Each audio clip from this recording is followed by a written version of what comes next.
départ du camping, ça y est, on a fini ce qu'on avait à faire.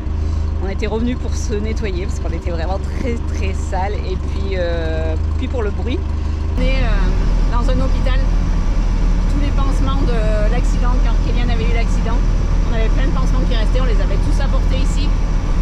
Et c'était chouette parce que là, on est rentré dans l'hôpital. Franchement, l'hôpital, vous n'avez pas envie de vous faire soigner, quoi. Ça craint vraiment. Et meubles, on va partir maintenant en essayant d'utiliser les 4 roues au minimum. Et puis on verra après sur la route un peu plus loin. Inch'Allah, ouais. Quand on passe en 4 roues, et l'objectif c'est quand même de trouver la panne. Donc on va rentrer à Djerba, on va aller voir notre copain Amar.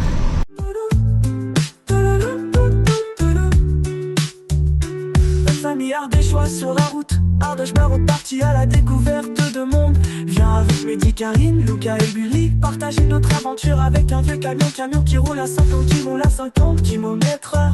En recherche d'authenticité, on vous partage des moments sans chichi. Alors si tu aimes en bas, sinon on te souhaite bonne chance. Bienvenue sur la chaîne de Ardèche Baroud. Hier, les garçons ont cherché en fait la cause du problème du petit bruit qu'on a quand on passe en 4 roues motrices. Ils ont changé la tête de transmission arrière, ils l'avaient mise à l'avant et ils avaient mis la nouvelle qu'on avait reçue à l'arrière. Donc ils ont essayé d'inverser. Mehdi lui pense que c'est pas les transmissions, il pense que c'est un joint cinétique. Du coup c'est pas très grave, on va continuer de rouler comme ça. Par contre là je me suis pris 2 jours où c'est que je reste au camping pour travailler sur mes vidéos parce que du coup j'ai pas mal de retard. Et après on va repartir un peu dans des endroits un peu plus désertiques et du coup j'ai pas envie de me faire piéger. Aujourd'hui réveil en trombe, hier il y a plu toute la soirée, donc oui il y a beaucoup plu quand même. Et du coup les garçons là ils sont partis tronçonner un arbre dans le camping qui est tombé. On va aller les voir, on va voir qu'est-ce qu'ils font. Donc vous voyez c'est un peu la blague aujourd'hui, hein. Un peu poutaillou, boudaillou. Ça a l'air d'être un gros arbre en plus qui est tombé. Ah bichou il est là. Là effectivement. Même si déjà il n'y a pas eu de dégâts, c'est déjà ça. Ah oui effectivement. Ah c'était l'arbre du là où il y avait la table qu'on était garé l'autre fois. Et c'est un peu de bazar là. Ils sont tous préférés mentir avec le camion je pense.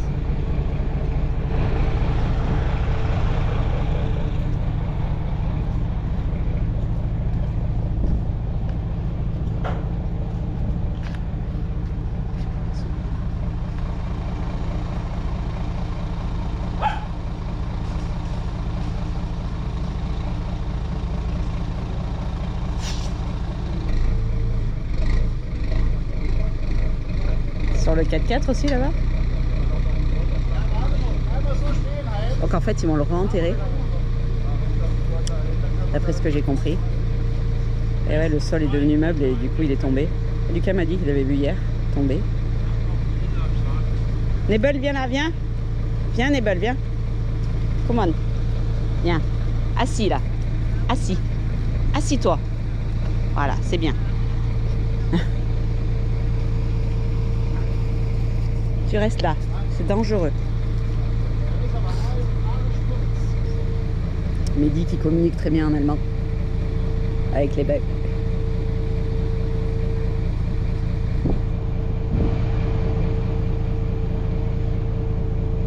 Hello. C'est difficile la compréhension quand je ne parle pas la même langue. Je crois que Sophie elle a vu comme Mehdi, elle dit que c'est pas bon. Aujourd'hui c'est le départ du camping, ça y est on a fini ce qu'on avait à faire. On était revenus pour se nettoyer parce qu'on était vraiment très sale et puis pour le bruit qu'au final Mehdi a gratté, il sait pas trop ce que c'est mais bon c'est pas quelque chose de très grave donc je pense qu'on va continuer notre route gentiment. Surtout que là maintenant c'est plus de la piste donc les 4 roues motrices on n'en a pas vraiment besoin. Et vu qu'ils ont inversé transmission avant et arrière, s'il y a un bruit, ça va être tout de suite. Donc du coup, tout de suite, on va pouvoir régler le problème. Il faudra inverser. Et voilà, donc on va continuer comme ça. On verra plus sur Djerba pour réparer. Si c'est les joints cinétiques, on fera comme ça. On va voir. Pour l'instant, on va reprendre la route tranquillement. Et puis, Inch'Allah, quoi. Inch'Allah. Là, on fait le plein d'eau. top.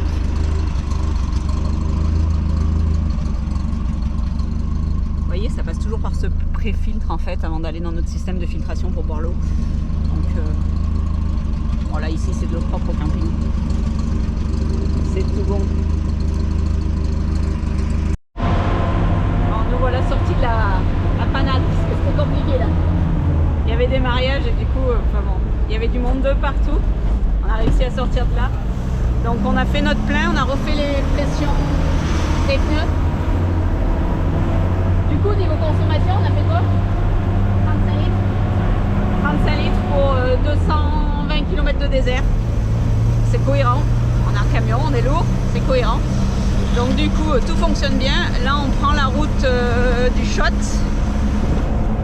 Et on va reprendre des pistes pour traverser en fait le Shot. La route est gondolée, ça fait coucou!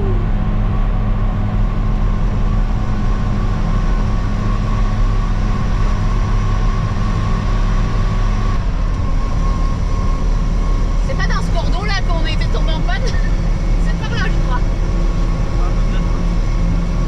En face de cette rivière.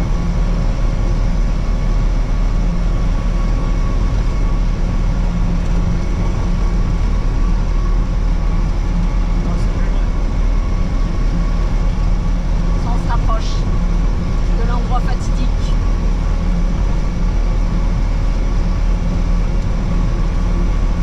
Ça fait partie du jeu, c'est l'expérience qui rentre.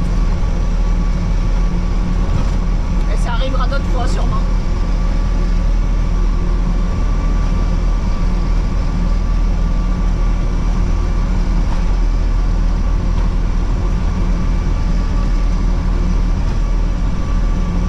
Parfois tu joues et tu perds, comme ça. On peut pas gagner à tous les coups.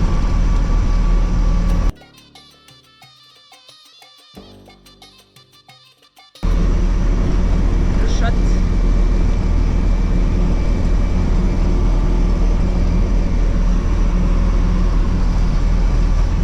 On n'a encore pas vu de dromadaire, sérieux.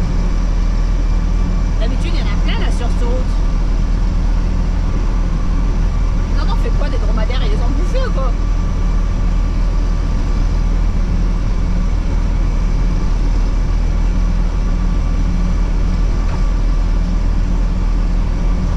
Plus loin aussi, c'est dans un tout petit village par ici qu'on avait donné dans un hôpital tous les pansements de l'accident quand Kélian avait eu l'accident.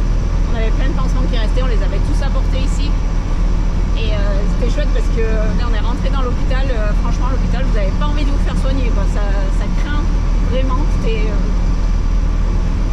hard quoi. Ils n'ont pas de matériel, ils n'ont rien et ils étaient vachement heureux de récupérer nos pansements. Ils les ont mis dans une armoire fermée à clé, on a fait l'inventaire et tout, ils ont appelé le maire du village, ils avaient appelé tout le monde. Et c'était une belle expérience. Donc si des fois vous avez des pansements, des choses qui entre guillemets ne se périment pas trop et que vous pouvez ramener, sachez qu'il y a des petits hôpitaux de campagne et que du coup c'est bien de leur donner quoi. Ils ont vraiment rien quoi. Et les gens qui habitent ici, ils n'ont pas forcément de voiture pour retourner en ville. Enfin bon, c'est assez compliqué. Et ça fait toujours un petit plus quoi. Même si je sais pas, ça sauvera peut-être pas des vies, mais bon, ça aide à soigner des personnes quoi. Donc voilà. Ça, nous cette année on n'en a pas parce que ça fait très longtemps qu'on n'est pas rentré en France assez longtemps pour avoir tout ça. On n'a même plus rien nous dans l'armoire à pharmacie, je me suis coupé le doigt et j'ai même plus de compresse, il faut que j'aille en acheter. Mais ouais, c'est des petites choses, c'est des choses anodines en fait, mais il y a tellement de choses qu'on jette en France et qu'on croit que ça sert à rien et en fait ici ça peut vraiment leur servir quoi, parce que les hôpitaux d'ici pour y être rentrés, franchement j'espère ne jamais avoir besoin d'y rentrer. C'est pas une question de médecin, c'est vraiment une question de moyens et il n'y a pas d'autre mot, ça fait peur quoi. Donc si on peut être solidaire un tout petit peu. Alors depuis tout le temps qu'on vient, on passe quand même souvent ici, on aime bien ce côté qui est plus sauvage. Et c'est la première fois que je le vois avec du sel. Donc comme quoi cette année il y a dû y avoir plus d'eau. C'est vraiment magique.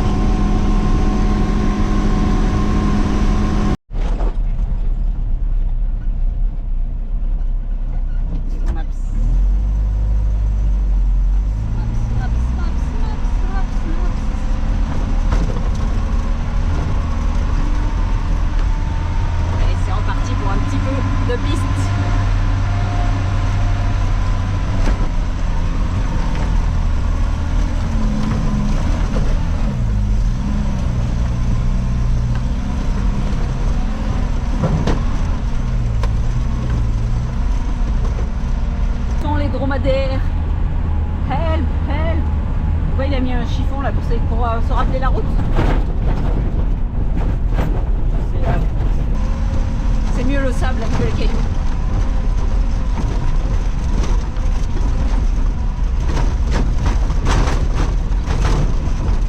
Ça c'est la piste.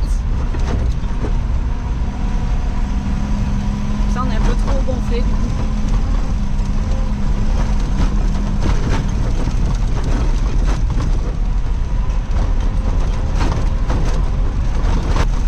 Tenir le volant, hein, Mehdi, hein.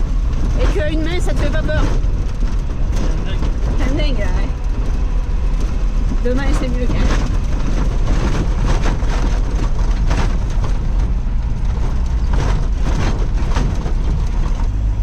Il y a un passage là, ouais. Ça y est. Joli.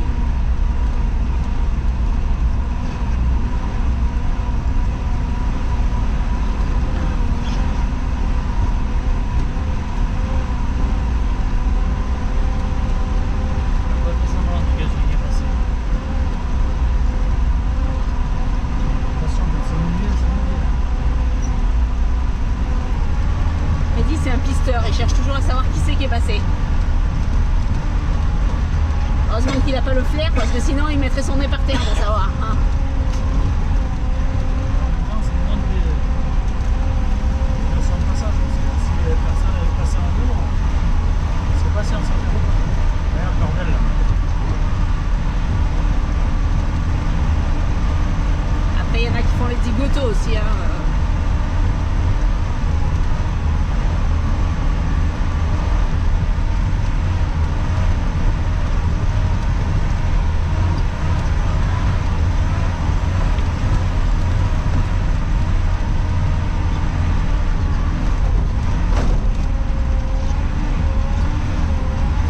En même temps, c'est les abords du shot, donc du coup, forcément.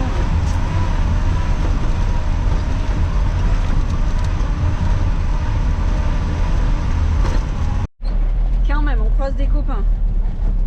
Et j'ai cru désespérer de jamais les voir. D'habitude, il y en a plein partout. Et là, j'en voyais pas. Ça y est, 23, hein. regarde-le. Mon pote à la compote. C'est un vrai sauvage. Ouais, regardez la peur d'ailleurs. Wouhou. Il est pas vu en plus. Ah non, ils sont marqués. Un sauvage.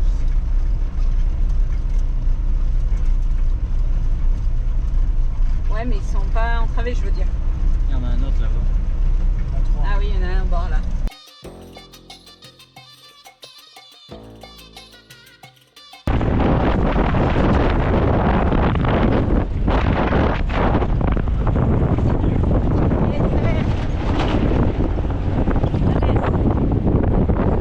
Oh, toi, si on te fait chier, tu le dis, hein. Oh, Gadjo. Ah, mon ami! Ah, Maurice! Mon ami, tu vois l'image m'a fait? Maurice! C'est plus Mauricette là, je crois. Ouais, je crois aussi, là. Je t'ai trompé. C'est que des femmes, là, regarde. Là aussi, regarde. Oui, ouais. Ouais.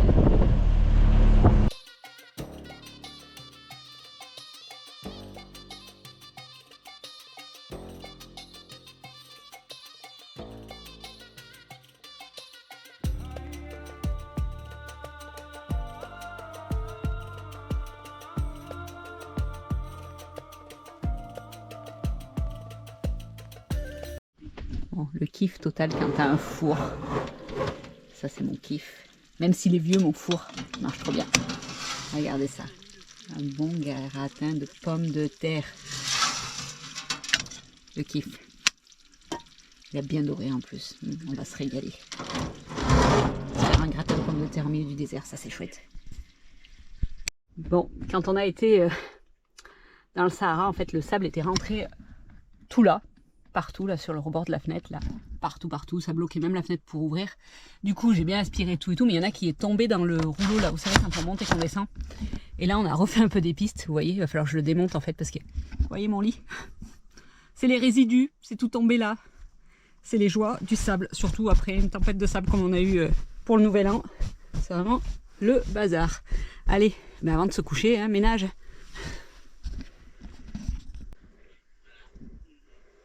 Je vais vous montrer un truc, c'est un petit bobo, je vais arrêter de zoomer. Un petit bobo, en fait, je me suis coupé en rattrapant le drone. Et c'était pendant qu'on était dans le Sahara en pleine tempête de sable. Et du coup, j'ai fait la vaisselle derrière, j'ai pas fait gaffe en fait.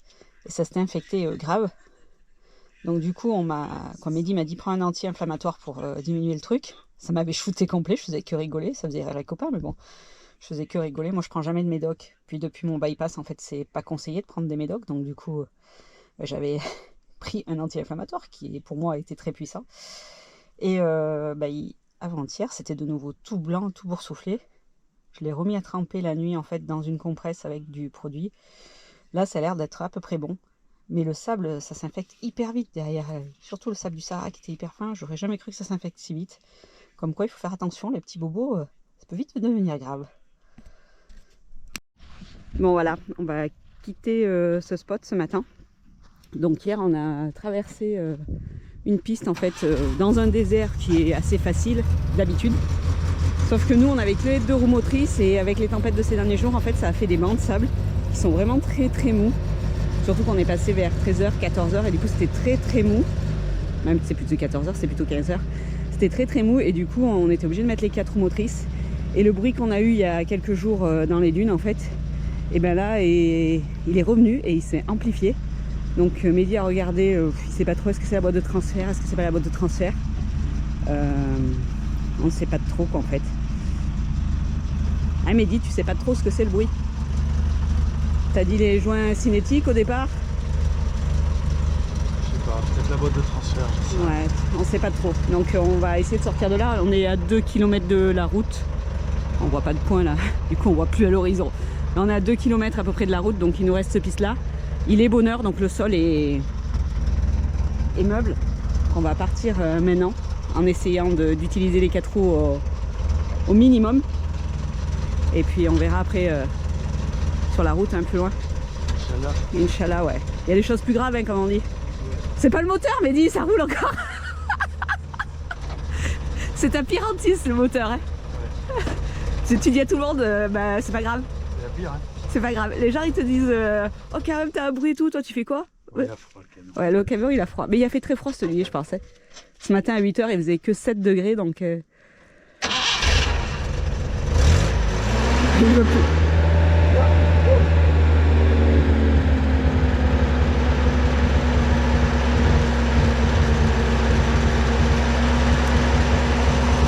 Et puis on sait pas trop parce qu'en fait depuis qu'il a tiré Billy, quand il a tiré Billy il me dit mais il y a eu un bruit, un craquement. Et moi je lui dis non c'est le pare-choc à Billy et lui il me dit moi je suis sûr que c'est notre camion. Moi j'ai entendu le pare-choc à Billy, Lucas lui a dit aussi mais peut-être qu'il a raison, peut-être que le fait de tirer un camion plus lourd que nous c'était pas bien bon.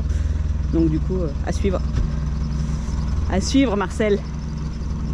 Non Tintin? Allez ça y est il est déjà prêt lui. Allez salut. Tu conduis? Sinon, niveau moteur, Mehdi, pour reparler un peu mécanique, tant qu'on y est, nickel, hein, maintenant. Ça va, hein. C'est un petit réglage de carbu. Ouais, et puis il n'y a que ton histoire que le Calorsta, là, il s'est barré. Ouais, faut que je fasse ressouder un problème dans la radiateur. Ouais, il s'est barré, donc du coup, enfin bon, on n'a pas... T'as pas la chauffe, c'est ça? Ouais, il chauffe pas. Ouais, il chauffe pas. Bon, en ce moment... Assez, quoi. Ouais. C'est contradictoire, la dernière. Il chauffait trop, maintenant il chauffe pas assez. Bon, c'est de la mécanique, enfin bon, on s'en sort toujours. Comme on dit, ça fume là, hein. C'est le froid. Bon, Lucas, ça a pas traîné. Il a replié l'escalier, par contre, la poignée, on s'en fout. Ah, on a récupéré ça d'où? Ah, ça vient du camping, ça. Du mimosa. Du mimosa du camping. Parce que cette année, vraiment, le désert était blindé de chez blindé. Une vraie autoroute, ce désert. Comme quoi la Tunisie est un peu devenue la destination phare. Donc on avait beaucoup les Italiens et les Allemands qui venaient. Mais là il y a quand même beaucoup de Français aussi. Et c'est vrai que ça change les mentalités. Après ceux qui viennent en Tunisie, là, qui sont arrivés en Tunisie, ils nous ont dit ils venaient depuis 10 ans, ils allaient depuis 10 ans au Maroc. Et en règle générale, ils nous ont dit rien à voir. Hein. Ils préfèrent la mentalité tunisienne qui est beaucoup moins agressive. Et alors les paysages marocains sont très très beaux, il n'y a pas de cliché là-dessus. Mais vraiment, ils en avaient marre. En fait, c'est l'approche et l'accostage qu'ils ont sans arrêt. Et ici, on l'a quasiment pas, quoi. ou quand on l'a, c'est dans les souks, quand on va dans les endroits touristiques et qu'entre guillemets, on cherche cette approche-là. Sinon, il y a plein de lieux nature qui font que on n'a pas tout ça, quoi. Après, c'est des choix. C'est deux pays totalement différents, en fait. Et pour avoir fait l'Algérie, c'est encore le summum au-dessus. Mais voilà. L'Algérie, c'est plus compliqué d'accès. Allez, on est reparti sur la route, là, parce que du coup, il ne veut pas chauffer. On va aller voir ça. Allez, en route. Pour l'instant, ça va, c'est assez dur. Je sais pas si vous voyez, la route, elle est là-bas. On voit la frontière algérienne, en fait. La barrière de la frontière algérienne, là-bas. On a dégonflé aussi pour faciliter les choses.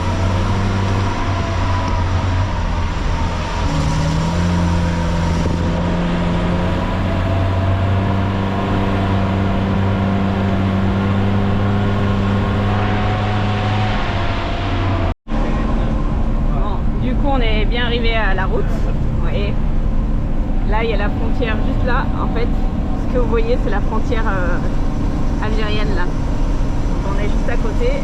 Du coup, on a décidé qu'on reprenait la route direction Djerba. Donc on va repasser par 12.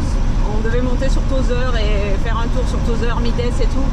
On ira plus tard. Enfin bon, nous on n'est pas pressés, on a le temps. On ira plus tard, on va re-rentrer sur Djerba pour démonter en fait, voir quel est le problème, parce qu'au bout d'un moment, il faut quand même chercher. Même si on s'est dit c'est pas grave, au bout d'un moment, ça fait quand même pas mal de bruit maintenant, quand on passe en 4 roues. Et l'objectif c'est quand même de trouver la panne. Donc on va rentrer à Djerba, on va aller voir notre copain Amar, qui va être trop content de nous retrouver. Et on va travailler chez lui là-bas, parce que du coup il y a toutes les pièces autour, il y a les mécanos, s'il y a besoin de quelque chose. Voilà, donc on retourne à Djerba. Donc c'est parti pour une journée de route direction Djerba. Regardez. Les loulous. Alors ici, vous voyez vraiment jamais personne. Parce que du coup, personne ne passe par là. Beaucoup de tout en travers en fait au shot. Et c'est un endroit qui est très proche de la frontière algérienne.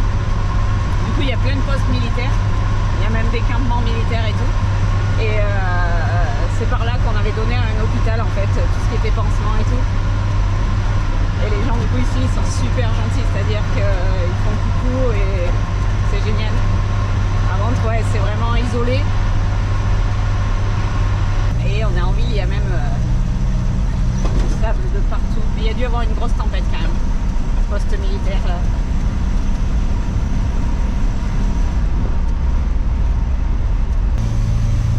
On avait été aussi à la frontière libyenne à un endroit comme ça. En plein milieu de rien, il y avait un poste militaire dans le désert. Et justement, ils nous avaient interdit de passer d'un côté et on s'était retrouvés de l'autre côté. Et du coup, là, ils avaient rigolé, ils nous ont laissé passer. Touristiquement, c'est pas des endroits qui intéressent en fait. Il n'y a rien, ouais, c'est vrai, il n'y a rien, comme tu dis. Et moi j'aime bien, je trouve que c'est joli, ça a du charme en fait. C'est autre chose. Là, vous avez vu comme c'est mouillé. Ça fait des années qu'en Tunisie on n'a pas vu autant d'eau. Vraiment c'est impressionnant cette année. Niveau de l'eau, il n'y a plus, c'est quand il y a 2 jours qu'il n'y a plus. Ouais, il y a 2 jours il n'y a plus, mais vraiment toute la nuit est fort. Et c'est vrai que ça fait très très longtemps, nous personnellement, on vient quand même régulièrement. Et ça fait très très longtemps qu'on n'a pas vu d'eau comme ça en Tunisie. Donc le climat change de partout, hein, vous voyez, c'est comme cet hiver il fait quand même assez froid, alors que d'habitude c'est plutôt correct. Mais cet hiver il fait quand même assez froid. Et ouais, le climat change. La nature reprend ses droits, dirons-nous. Alors pour eux, je pense que c'est quand même bien parce que l'eau, ils en manquaient quand même beaucoup. C'était même compliqué. Alors ils ont inventé des solutions pour puiser l'eau dans la mer directement. Comme à Djerba, il y a des stations de désalinisation de l'eau. Où c'est qu'après elle est traitée et tout. Bon, l'eau de la Sonnette, ici c'est la Sonnette boivent de l'eau en bouteille. Après, ils mettent sinon des osmoseurs comme nous on a mis dans le camion. Mais l'eau, ouais, reste un problème ici en Tunisie, comme dans beaucoup de pays d'ailleurs. Hein, mais là, c'est vrai que cette année, ça fait plaisir quelque part de voir de l'eau et du froid, même si ça fait pas plaisir aux touristes. Il y en a besoin aussi, quoi. Ça fait partie de. Ils en ont besoin pour l'économie, ils en ont besoin pour plein de choses. Et pour le coup, c'est assez chouette.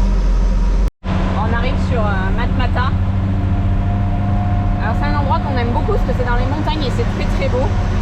Mais là on n'aura pas le temps de s'arrêter, de faire visiter. Et du coup on reviendra plus tard au printemps. Normalement il y a d'autres copains qui reviennent au printemps, on leur fera visiter des petits endroits qu'on connaît ici aussi. Et ouais, c'est très très beau. Il n'y a pas que l'hôtel Star Wars à Matmata, loin de là. Il y a d'autres choses à voir. Et c'est très beau parce que c'est un village qui est perdu au milieu de la montagne et c'est très très beau. Regardez ça.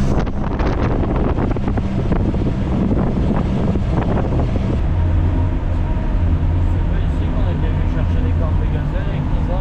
Non, c'est Tataouine, les cornes de gazelle.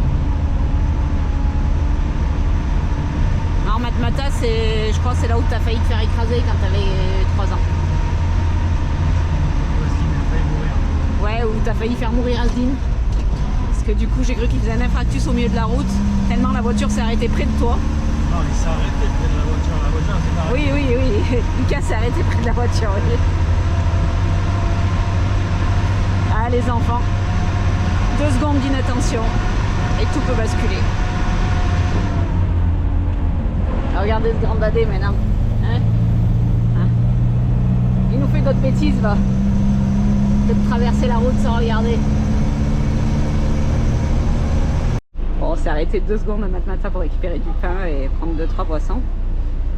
Et du coup, ici, c'est l'enfer. En fait, tu te fais accoster sans arrêt. Et non, la baisse, c'est bon. Et du coup, oui, tu te fais accoster à chaque fois. Il y a 3 ou 4 endroits comme ça, très touristiques en Tunisie, où c'est que c'est juste infernal. Et ici, il y a la maison de Star Wars, l'hôtel de Star Wars, donc du coup, ils en profitent. Ouais, le troglodyte, là, c'est un truc de malade. T'as même pas envie d'y aller tellement qu'il te saoule. Il y a quelques endroits comme ça où c'est que c'est très saoulant. J'espère que ça déviera pas dans les autres villes, mais alors, il y a 2-3 villes où c'est que Mides, Tamerza, ouais. Tamerza, Mides, ici, Matmata, Nefta. Ouais, Nefta, c'est vrai. C'est horrible. Vraiment, c'est des endroits que je trouve horribles parce que du coup, ils te sautent dessus et ils te demandent de l'argent, quoi, comme dans d'autres pays que vous connaissez bien. Et en Tunisie, ça se fait pas. Donc, c'est vraiment ces endroits-là qui sont catastrophiques et qui sont très chiants, en fait. Là, il s'est mis devant le camion. Il va nous faire chier pour repartir. C'est des gamins, en plus, c'est chiant, quoi. Donc, voilà. Lucas était en train de me dire, ça fait longtemps qu'on n'est pas passé par là, mais c'est vrai que je trouve que c'est très très beau. Rien que le fait de passer à Matmata où il te saoule là, je trouve ça chiant. Du coup, c'est vrai qu'on passe souvent par Sarguilan. Sarguilan. Mais c'est très très beau ici.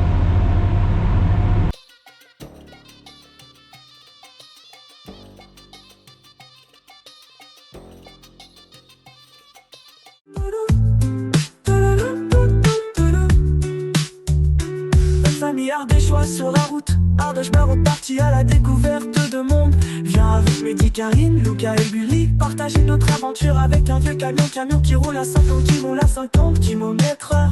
En recherche d'authenticité, on vous partage des moments sans chichi. Alors si tu aimes en bas, sinon on te souhaite bonne chance. Bienvenue sur la chaîne de Ardèche Baroud.